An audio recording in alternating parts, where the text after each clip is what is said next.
Hey guys, today is the next video in the 12 Things I Don't Buy series, and today is the babies and kids edition.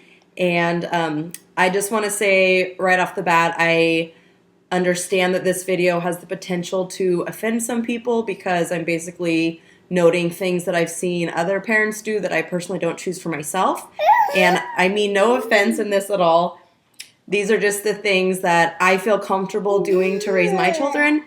But there are a million different ways to parent and do so successfully. So I'm not judging anyone who does something differently. These are just the things that feel good for me, and I think everyone should do what feels good for them. So the first thing, we don't buy disposable diapers and wipes. I think the reusable variety are a lot better for your baby's skin and also for the environment. Number 2 is plastic toys. I want my kids to be exposed to the least amount of toxins as possible.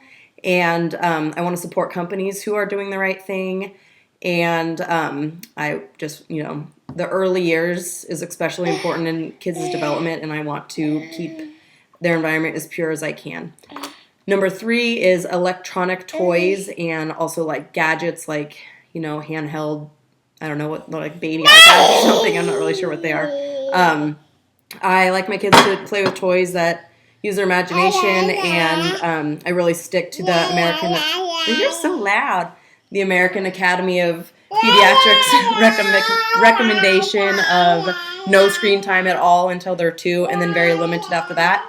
So Fiona is almost 18 months, and she has no screen time, and my son is 4.5, and he'll watch YouTube nursery rhymes on my cell phone on occasion, but we try to really limit that.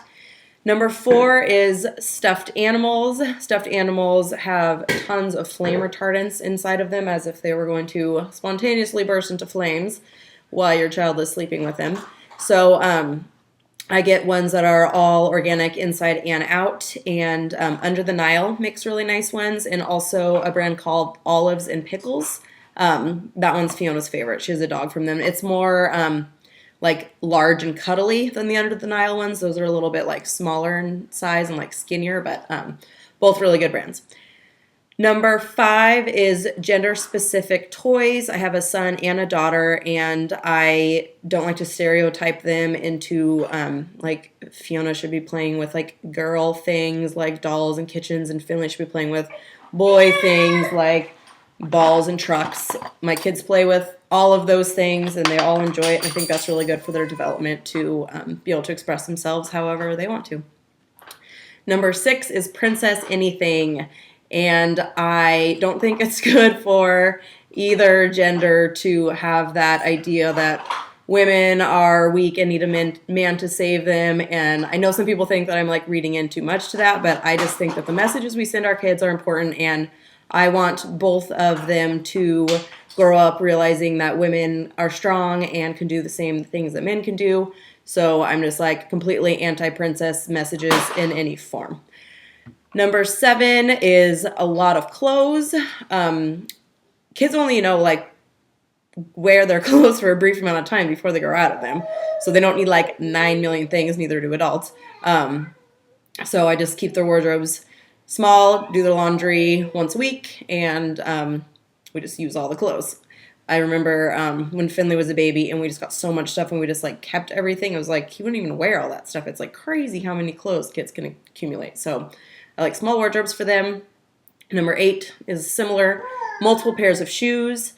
The exception to this would be like right now it's late April, and sometimes it's like 80, and then sometimes it's like 40 or 50. So right now they each have a pair of regular shoes and a pair of sandals, but if their sizes lined up perfectly with the seasons, they just have like one pair of shoes at a time.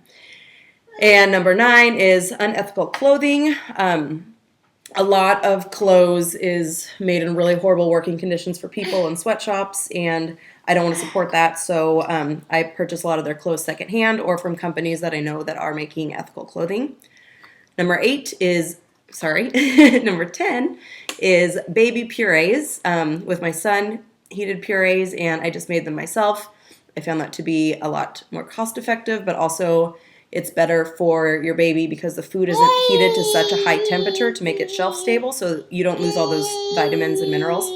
And for Fiona, we did baby-led weaning, so we didn't do baby food at all. Number 11 is like juice, fruit snacks, like those kinds of things. Those have a lot of sugar in them. I know, again, I'm not judging, but I know a lot of people give their children juice thinking they're like providing them with a serving of fruit. And like technically, yes, it is, but it's so high in sugar compared to like a whole piece of fruit that hasn't been processed down. So I just don't give my kids those things. We just eat like as many whole foods as we can. And then the last one, I know I'm probably going to lose some people.